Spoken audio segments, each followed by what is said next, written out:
नमस्कार, मेरा नाम है वानी। दिन है बुधवार, तारीख 21 मई और आप सुन रहे हैं रेडियो भारती। सबसे पहले हेडलाइन। आम लोग आज से अटारी वाघा संयुक्त चेक पोस्ट पर देख सकेंगे बीटिंग रिट्रीट समारोह।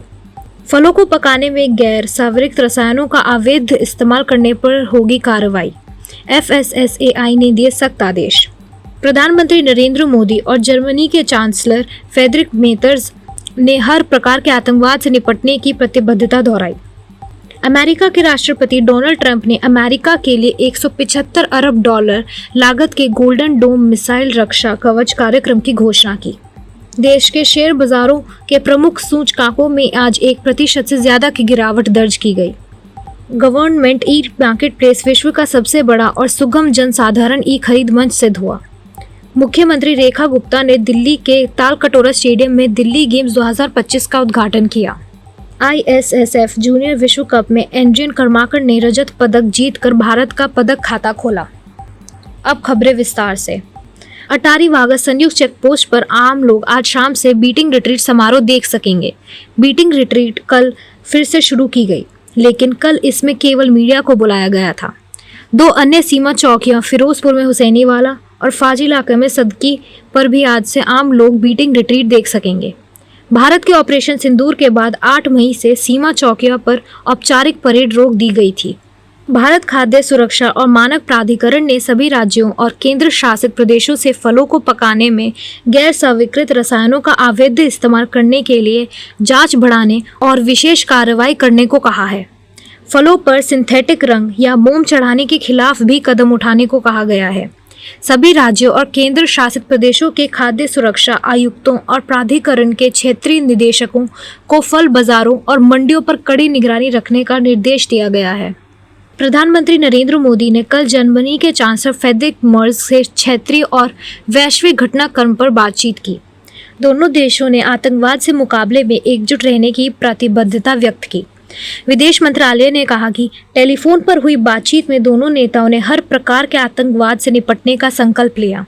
श्री मोदी ने एक सोशल मीडिया पोस्ट में कहा कि उन्होंने श्री फ्रेडरिक मेर्ज को जर्मनी का चांसलर बनने पर बधाई दी थी तथा दोनों देशों के बीच रणनीतिक साझेदारी और मजबूत करने की प्रतिबद्धता दोहराई। अमेरिका के राष्ट्रपति डोनाल्ड ट्रंप ने अपने देश के लिए 175 अरब डॉलर लागत के गोल्डन डोम मिसाइल रक्षा कवच कार्यक्रम की घोषणा की है। इस महत्वाकांक्षी कार्यक्रम की शुरुआत चीन और रूस से संभावित खतरा रोकने के उद्देश्य से की जा रही है। अमेरिकी अंतरिक्ष बल के जनरल माइकल ग्वेटलेन को इसका प्रमुख नियुक्त किया गया है। देश के शेयर बाजारों के प्रमुख सूचकांकों में आज 1% से ज्यादा की गिरावट दर्ज की गई। ऑटो, FMCG और वित्त क्षेत्र के शेयरों के बिकवाली के दबाव से आज बॉम्बे स्टॉक एक्सचेंज का सेंसेक्स 873 अंक यानी 1.06% गिरकर 81,186 पर बंद हुआ। नेशनल स्टॉक एक्सचेंज का निफ्टी 261 अंक यानी 1.05% गिरकर 24,684 पर आ गया। Government e market place GeM विश्व का सबसे बड़ा और सुगम जनसाधारण ई खरीद मंच साबित हुआ है। जेम के मुख्य कार्यकारी अधिकारी मिहिर कुमार ने कल नई दिल्ली में 8वें जेम दिवस के अवसर पर संवाददाताओं को यह जानकारी दी। उन्होंने कहा कि जेम के मंच पर 10 लाख से अधिक सूक्ष्म, लघु और मध्यम स्तर के उद्यम, 1,30,000 हस्तशिल्पकार और बुनकर, 1,84,000 महिला उद्यमी तथा 31,000 स्टार्टअप उपलब्ध हैं। श्री मिहिर कुमार ने बताया कि केवल 8 वर्ष के भीतर जेम के मंच से अधिकतम सार्वजनिक खरीद और एक मजबूत डिजिटल वातावरण का सर्जन हुआ है। दिल्ली की मुख्यमंत्री रेखा गुप्ता ने आधिकारिक रूप से आज नई दिल्ली के तालकटोरा स्टेडियम में दिल्ली गेम्स 2025 का उद्घाटन किया।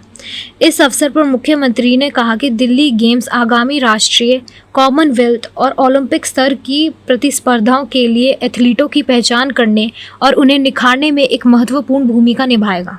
निशानेबाजी में कल जर्मनी के सोहल में ISSF जूनियर विश्व कप के 50 मीटर राइफल प्रौढ़ स्पर्धा में एड्रियन कर्माकर ने रजत पदक जीतकर भारत का पदक खाता खोला।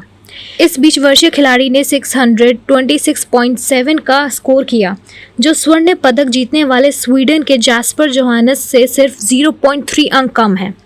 एड्रियन इससे पहले वर्ल्ड चैंपियनशिप में भारतीय जूनियर्स का प्रतिनिधित्व कर चुके हैं। एजियन के प्रदर्शन ने इस स्पर्धा में जूनियर वर्ग में एक नया राष्ट्रीय रिकॉर्ड कायम किया है। अब हम लेते हैं आपसे अलविदा, इसी वादे के साथ कि आप बने रहेंगे रेडियो भारती के साथ। धन्यवाद।